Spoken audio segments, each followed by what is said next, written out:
Hello and welcome to True Crime Rocket Science, the most authentic voice in true crime. I've been waiting a while to do this episode. There were three pretty major body language things that I picked up while doing some research. I didn't really have anywhere to sort of go, and I meant to sort of address it, but I've kind of kept postponing it. So I am going to be dealing with it in this episode. I haven't forgotten about the Amanda Knox thing. In fact, there's been more news. She's written a very long blog post, I think, on Medium. So I'm going to be dealing with that in a separate episode. But until then, if you haven't subscribed yet to this channel, please do. You can click on the icon on the bottom right. Like, share, leave a comment, and let's get started.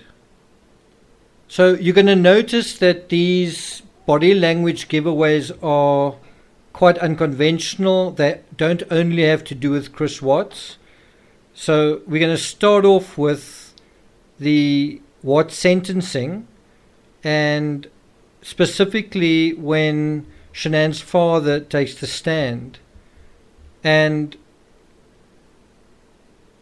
you'll notice that he starts talking, he sort of exhales, stops, and then he takes a step back, and then there's a big reaction from the district attorney. The district attorney, and if you can kind of see in the corner there, the district attorney and the officer, security officer, sort of respond to Shanann's father moving like that. And I think what they were worried about was that there was going to be some sort of emotional event taking place in the courtroom, right? Bear in mind what has happened. You know, someone has killed 3 family members, right? Now just look again. You see Shanann's father begin to talk. He's emotional, obviously. Then he pauses, and then he steps back. And then the district attorney makes kind of he's trying to cover because Chris Watts is standing in that direction, and so does the security officer in the courtroom. Now, you might think, now, why is that a big deal? Like, whether it's true or not, why even focus on it? Well, I'll tell you why. It's what it kind of shows is the incredible tension that was actually playing out subliminally in a lot of people's hearts and minds that day.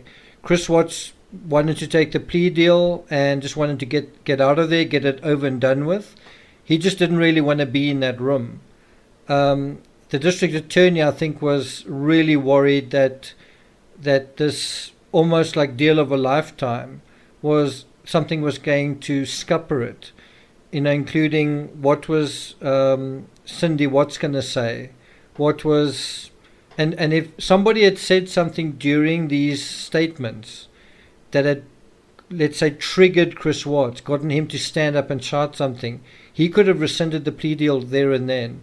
So you actually see kind of the district attorney and the deputy district attorney, Steve Wren, almost acting as bodyguards, standing right next to these people as they're talking.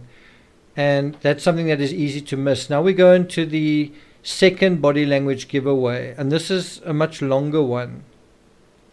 Now, as we go through this, it may feel like we've covered this ground before.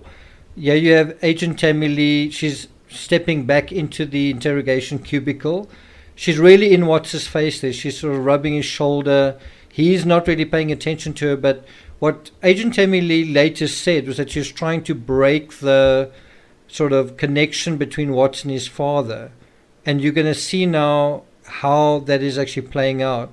So it's quite important to actually do this without the sound on, with the sound on, without the sound on. You can see she's leaned in very, very closely, and she's studying his expression very, very closely as well. The other people there are kind of out of it. So although Chris Watts is the action figure, he doesn't really move very much. His father actually moves more than he does. And Tammy Lee gently prompts him over and over again. She's really the only one that's talking to him. and Watts sort of looks down. He's kind of setting the tone for the whole room.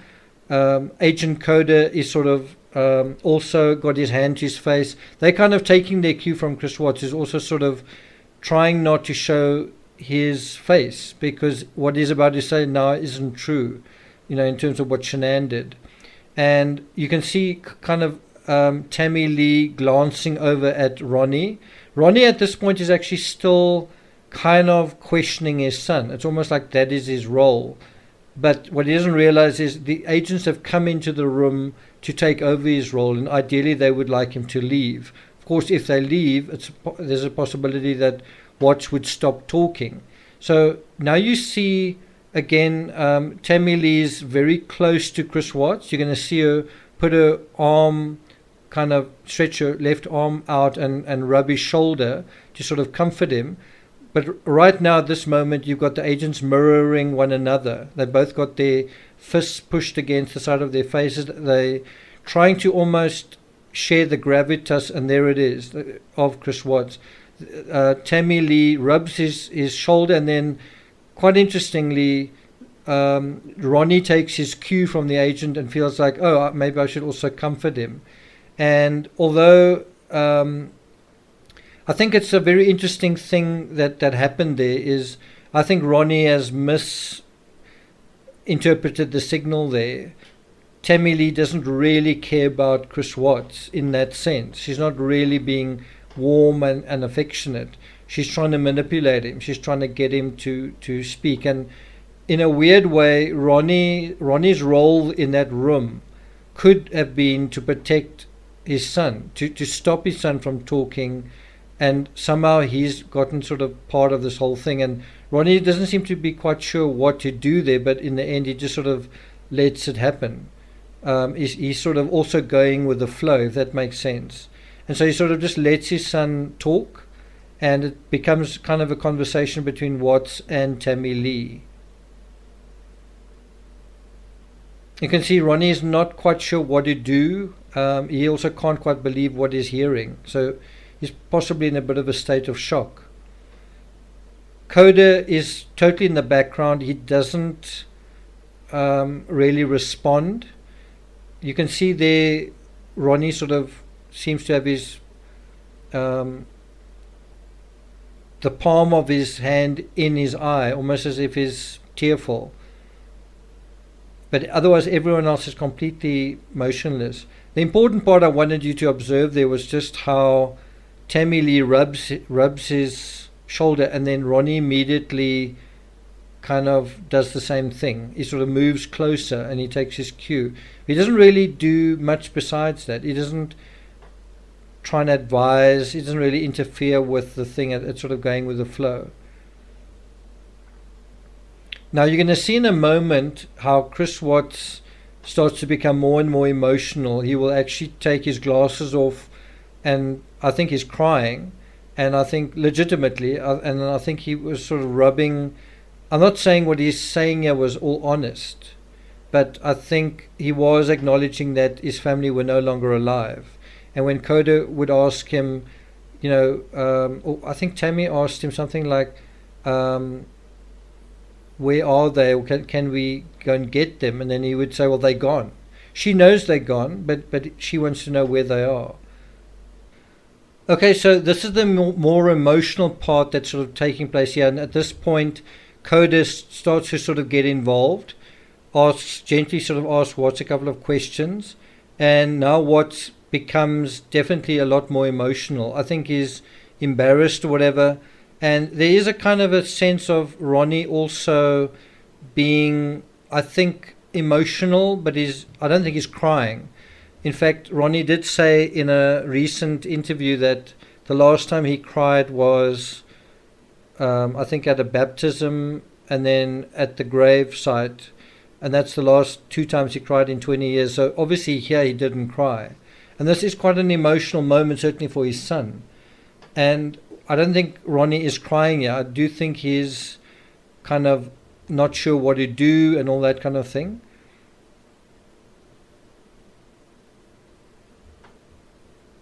You will also see right at the end of the clip that Ronnie kind of awkwardly looks up to the camera, noticing that all of this has kind of been recorded.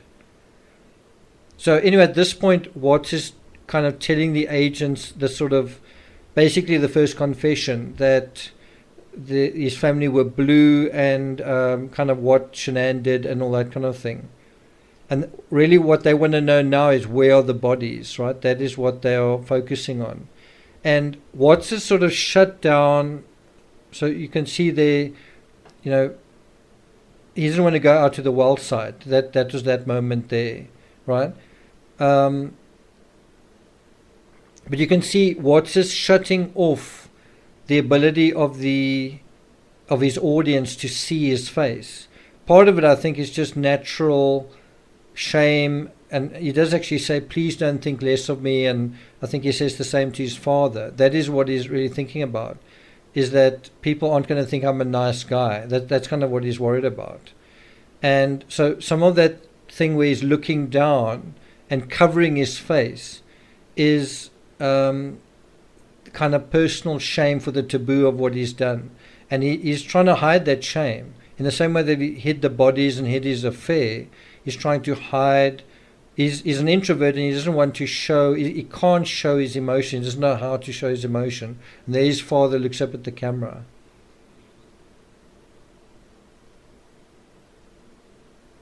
And what you'll notice quite a few times is whenever Ronnie says something, Tammy, without really moving her face, will glance towards him.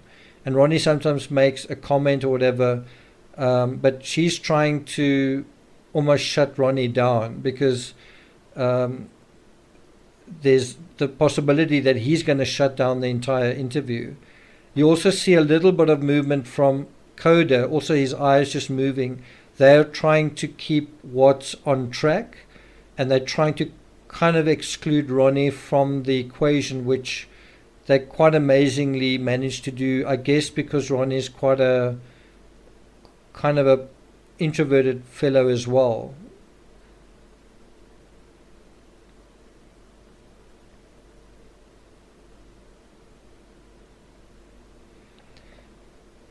The fact that the agents aren't animated help Watts to sort of feel like he's in control of the situation. You can imagine if you weren't a trained law enforcement person and you heard, wow, are you just admitting to doing this, that there are dead bodies, you would be quite emotional. But that would tend to cause alarm, cause a reaction with this person that is in custody, right? And you don't want that to happen. Now we go to the third instance. And this is Kessinger talking to Kobach. And I've slowed this down. I've sort of zoomed it in as well a little bit. But what I really want to kind of emphasize here is the difference in personality between Watts and Kessinger. Notice how she rolls her head. She looks straight at the roof. She looks down at the ground. She waves her hands around. Her head wags around as well. She's very expressive, right? Look at her hand going out there. And that of course is telling us a lot about Kessinger, besides what she's telling us verbally. And you may not think much about it, that she's an expressive person, but think about it just in a basic sense, that she's having an affair with this guy. Isn't she going to express herself? Isn't she going to say how she feels? Isn't she going to exert pressure on him? Right? The other thing just to bear in mind is the agent. He's far more open in the way that he's sitting opposite Kessinger. He's trying to relax her. I'm not saying that the agents with Chris Watts aren't trying to relax him. I think they are trying to relax him, but it's different. They want him to be in control, give him a sense of being in control, but they also want him to feel a certain amount of pressure, that it is urgent, that he doesn't have kind of a choice. Of course he does have a choice, but to give him the impression that he doesn't have a choice. And I do think that is what makes the Watts case quite incredible, just is how people made choices when they felt that they didn't have a choice, when they did have a choice. So one of them is Chris Watts could have gotten a divorce, but he was He was too intimidated to get a divorce. He was actually scared, right? Kissinger, in her own way, was also afraid, of trying to look for a man who, how can I put it?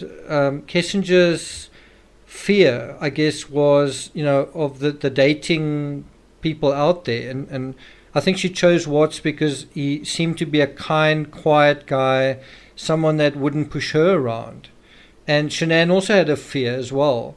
And yet in this whole situation you have of fearful women, but also expressive women, also strong women. You kind of have this weak man. And you kind of have this extraordinary situation where they're able to manipulate this guy into just, after doing this incredible thing, into kind of just throwing the towel on his own story. That is actually what is so extraordinary here. And obviously, I think Chris Watts is sorry that he did take the plea deal. That I think he's sorry that he didn't fight for his for a better legal situation when he had the opportunity. I think that's how he feels now. But of course, I think he was, and he has said in a conversation with the investigator, he said that he felt coerced, that he was traumatized or tired or whatever the crappy excuse was, but the fact that they basically played a game with him and won. Of course, he was playing a game as well.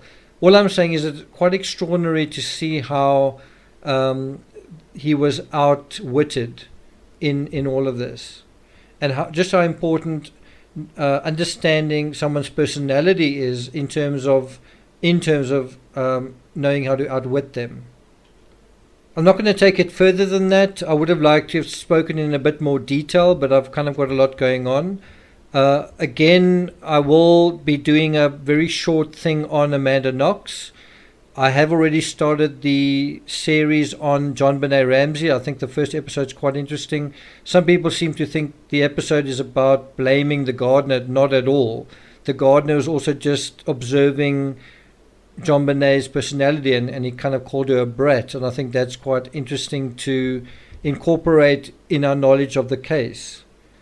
And then I'm starting a brand new series on Patreon tomorrow, dealing with social media, dealing with the difficulties we face as individuals, dealing with the social media in the Watts case, and what drivers were involved in the Watts case that may have led to things going the way that they went. And so that starts a 9-part series starting tomorrow on Patreon. So head on there if you're interested. Thank you for listening. If you haven't subscribed to the channel, please do like, share, leave a comment, and I'll see you guys next time.